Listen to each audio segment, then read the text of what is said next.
नाम अहाना है और ये कहानी है कर्मों की, उस एक रात की जिसने मेरी पूरी जिंदगी का रुख बदल दिया था। लोग कहते हैं कि तकदीर ऊपर वाला लिखता है, लेकिन मैंने अपनी आंखों से देखा है कि कभी कभी इंसानों के कर्म भी किस्मत का पासा पलट देते हैं। उस रात भी कुछ ऐसा ही हुआ था। हॉल रोशनी से जगमगा रहा था। चम्मच और प्लेटों के टकराने की आवाजें, मेहमानों की हंसी और धीमी चुगलियों की फुसफुसाहटें माहौल को आम दिखा रही थी। लेकिन उस शोर के नीचे कुछ ऐसा सुलग रहा था जिसकी आहट शायद सिर्फ मेरी धड़कनों को सुनाई दे रही थी। मैं भीड़ के बीच खड़ी थी, मगर अंदर से बिल्कुल अकेली, जैसे इस पूरे घर में मेरी मौजूदगी सिर्फ एक फॉर्मेलिटी हो। तभी अचानक एक तीखी आवाज हवा को चीरती हुई गूंजी, बस बहुत हो गया है, अगर आपका हाथ उठा तो मुझसे बुरा कोई नहीं होगा। उस एक वाक्य ने पूरे हॉल पर खौफ की चादर फैला दी।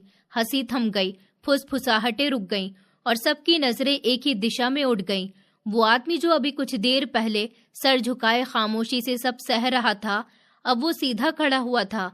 उसकी आंखों में ऐसी लाल आग थी जैसे बरसों का सब्र एक पल में राख हो गया हो।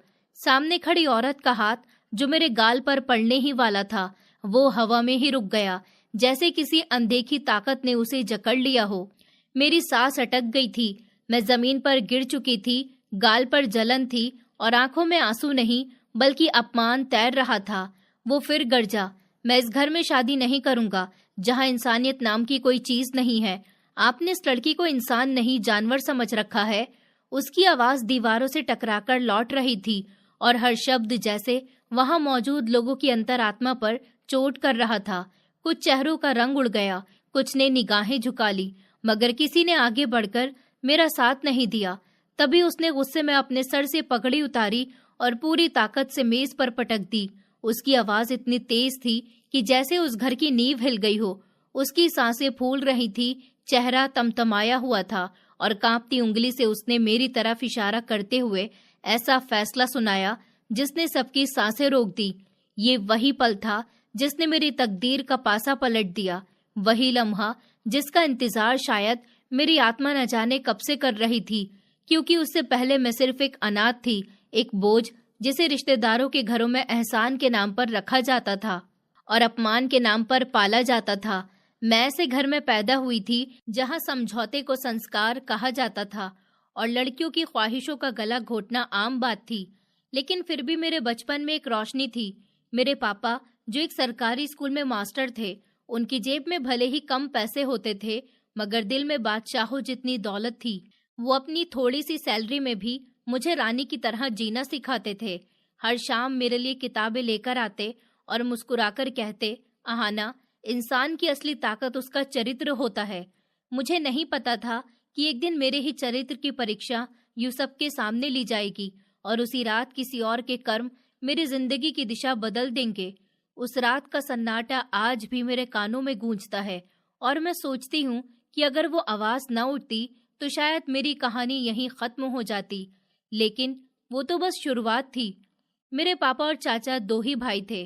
पापा बड़े थे और चाचा छोटे। दोनों की शादी एक ही घर में हुई थी। हम सब जॉइंट फैमिली में एक ही छत के नीचे रहते थे। हमारे घर का आंगन बड़ा था, लेकिन दिल शायद सबके इतने बड़े नहीं थे। मेरा जन्म मेरे मम्मी पापा की शादी के पूरे 8 साल के बाद हुआ था। ये वो वक्त था जब हमारे खानदान वालों ने मेरी माँ को बांझ होने के ताने तक देना शुरू कर दिए थे। दूसरी तरफ चाचा की यहाँ पर शादी के पहले साल में ही बेटी हो गई थी और फिर इसके बाद एक दूसरी बेटी भी आ गई। चाची, जो कि पापा की भाभी थी, मेरी माँ से बहुत ज्यादा नफरत करती थी। ये नफरत उस वक्त बहुत ज्यादा बढ़ गई थी जब मैं दुनिया में आई और मेरे पापा ने मुझे सर का ताज बना लिया। अभी मैं मुश्किल से 1 साल की ही थी कि चाची के यहाँ पर बेटा पैदा हो गया। घर में तो जैसे खुशी का तूफान ही आ गया था। चाची का गुरूर 7वें आसमान पर पहुंच गया। वो अक्सर बैठक में चारपाई पर बैठी हुई अपनी बेटियों के बालों में तेल लगाते हुए ऊंची आवाज में कहती थी, ताकि किचन में मौजूद मेरी माँ सुन ले, देखा तुमने, ऊपर वाले ने मुझे कैसे अब बेटा भी दे दिया, इस घर का वारिस। तुम तो 8 साल बैठी रही हो और फिर तुम्हारी बेटी हुई है जिसने कल को पराए घर चले जाना है। माँ ये सुनकर उदास हो जाती थी और अपनी नजरें झुकाकर खामोशी से सब्जी काटने लग जाती उनके पास उनके तानों का कोई जवाब नहीं होता था। ऐसे में पापा वहां पर आ जाते तो शायद वो चाची की बातें सुन लेते। वो मुस्कुराते हुए मेरे पास आते और मुझे गोद में उठाकर हवा में उछाल लेते, फिर कहते कि मेरी बेटी तो मेरे लिए 7 बेटों की जैसी है। भाभी, आप अपने बेटे पर नाज करिए, मुझे मेरी अहाना पर बहुत नाज है। ये मेरा नाम रोशन जरूर करेगी। पापा की ये बातें मेरी माँ के जख्मी दिल पर मरहम रख देती थी। चाचा जी चाची की तरह जहरीले नहीं थे, मगर वो अपनी पत्नी के आसार में बहुत ज्यादा थे। उनका अपनी जुबान पर कोई हक ही नहीं था। वो वही बोलते थे जो चाची कहती थी। उन्होंने एक दिन जज्बाती होकर पापा से कहा कि भाई, हम भाइयों का रिश्ता बच्चों में भी ऐसी रहना चाहिए जैसे कि मेरे बच्चे बड़े होंगे। मैं अपने बेटे की शादी बहुत अच्छे घर में करूंगा। तो पापा हंस दिए। हाँ, ये तो खुशी की बात है। बच्चों की खुशियां देखने का तो माँ बाप के दिल में बहुत अरमान होते हैं। हाँ भाई, और मैं चाहता हूँ कि हमारे बच्चे भी आपस में प्यार से रहें। शायद तकदीर को हमारे लिए कुछ और ही मंजूर था। हमारी खुशियों को जैसे नजर लग गई थी। जब मैं 3 साल की हो गई तो मेरी माँ के सर में बहुत ज्यादा दर्द रहने लगा। पहले तो आम सा दर्द समझकर डिस्पेंसरी से गोलियां खा लेती थी, मगर फिर जब दर्द नहीं बर्दाश्त हो सका, उनको चक्कर आने लगे तो शहर जाकर टेस्ट करवाए गए। रिपोर्ट ने हम सबको हिलाकर रख दिया था। फिर पता चला कि उनको ब्रेन ट्यूमर है। वो बीमारी से लड़ते लड़ते बहुत जल्दी निहाल हो गईं। घर में उदासियों के डेरे जम गए। एक शाम वो मुझे अपने सीने से लगाए हुए लेटी हुई थी। वो मुझे प्यार कर रही थी। उनके हाथ मेरे बालों में थे कि अचानक से उनकी गिरफ्त ढीली पड़ गई। उनकी आंखें छत पर जम गई थी। वो मुझे और पापा को इस भरे हुए मेले में अकेला छोड़कर इस दुनिया से विदा हो गई थी। माँ के जाने के बाद मेरी पूरी दुनिया मेरे पापा ही थे। वो मुझे माँ और बाप दोनों का प्यार देते थे। मुझे कभी भी माँ की कमी महसूस ही नहीं होने देते। सुबह जब वो स्कूल जाने के लिए अपनी पुरानी मोटरसाइकिल बैठक में निकालते तो मैं दौड़कर उनकी टांगों से लिपट जाती। पापा, मैं भी जाऊंगी। वो मुस्कुराते और मुझे उठाकर बाइक के टैंक पर बिठा लेते। चलो मेरी गुड़िया, तुम्हें स्कूल छोड़कर जाऊंगा। वापसी पर उनके हाथ में कभी गरम जलेबियां होती तो कभी रंग बिरंगी कांच की चूड़ियां। वो मेरी हर छोटी छोटी ख्वाहिशों को अपनी जरूरत पर भी दर्जा देते थे। चाची को ये बात एक आंख भी नहीं भाती। वो किचन के दरवाजे में खड़ी होकर जहरीले अंदाज में कहती कि भाई, लड़की है, इसको इतना सर पर मत चढ़ाओ। कल को किसी और के घर पर जाना है, इसको बिगाड़ो मत, वरना नाक कटवाएगी आपकी। पापा नरमी से लेकिन संजीदगी से जवाब देते कि भाभी, उसकी माँ नहीं है। अगर मैं भी इसको लाड नहीं करूंगा तो कौन इसको प्यार करेगा। और रही बात अगले घर की, तो वो नसीबों वाली होगी। जहां पर मेरी बेटी जाएगी, मेरी अहाना शहजादियों की तरह राज करेगी। मुझे क्या पता था कि ये लाड प्यार सिर्फ कुछ सालों का ही मेहमान है। और 12 साल की थी जब जिंदगी ने दूसरा और सबसे बड़ा वार किया था। कुछ ऐसा हुआ जिसने मेरी हंसती बसती दुनिया को किरची किरची कर दिया। उस दिन बहुत ज्यादा धुंध थी। पापा मुझे स्कूल छोड़कर दूसरे गांव अपने काम से जा रहे थे। रास्ते में धुंध की वजह से एक तेज रफ्तार ट्रैक्टर ट्रॉली वाले ने उनकी मोटरसाइकिल को टक्कर मार दी। सर पर बहुत ज्यादा चोट आई और वो मौके पर ही दम तोड़ गए। जब उनकी बॉडी घर पर लाई गई तो मेरे सर से आसमान हटकर गिर गया। मैं उनको उठाने की कोशिश कर रही थी। मैं उनके सीने से लगकर बहुत ज्यादा रो रही थी कि पापा, उठ जाइए पापा, मुझे चूड़ियां ला कर दीजिए पापा, आप बोल क्यों नहीं रहे। लेकिन वो खामोश थे। उस दिन सिर्फ मेरा बाप नहीं मरा था, बल्कि मेरी इज्जत, मेरा सुकून, मेरा बचपन और मेरी सब ख्वाहिश भी उसी दिन मर चुकी थी। उनके अंतिम संस्कार के तीसरे दिन ही जब पापा की आत्मा की शांति के लिए पूजा हो रही थी तो चाची ने मेरा स्कूल का बस्ता उठाकर स्टोर रूम में फेंक दिया। मैं डरते डरते उनके पास गई। चाची, मुझे स्कूल जाना है, मेरा होमवर्क भी रह गया। चाची ने नफरत से मुझे सर से पांव तक देखा और हाथ में पकड़ा हुआ झाड़ू मेरी तरफ उछाल दिया। स्कूल? कौन सा स्कूल? अब कहीं तुम्हारे बाप का खजाना नहीं दबा हुआ? अब कहीं तुम्हारे बाप का खजाना नहीं दबा हुआ यहाँ पर, जो मैं तुम्हारी फीस भरती फिरूंगी और नखरे उठाऊंगी? आज से तुम घर का काम करोगी। तुम्हारे चाचा अकेले कमाने वाले हैं और खाने वाले 10 मुंह हैं। यहाँ मुफ्त की रोटियां तोड़ने की इजाजत मैं किसी को नहीं देती। और पढ़ लिख कर तुमने कौन सा ऑफिसर बन जाना है? मैं रोती हुई चाचा के पास गई कि शायद वो कुछ बोलेंगे, शायद उनको अपने भाई का ख्याल आ जाएगा, लेकिन वो अखबार में मुंह दिए हुए खामोश बैठे रहे थे। उन्होंने एक नजर उठाकर भी मुझे नहीं देखा। उनकी इस खामोशी ने मेरे दिल पर आखिरी वार कर दिया था। उस दिन मुझे समझ आ गया कि अब इस घर में मेरी हैसियत बेटी की नहीं है, बल्कि एक नौकरानी की है। यह शायद नौकरानी से भी ज्यादा खराब। वक्त गुजरता गया। मैं 12 साल से अब 18 साल की हो गई थी।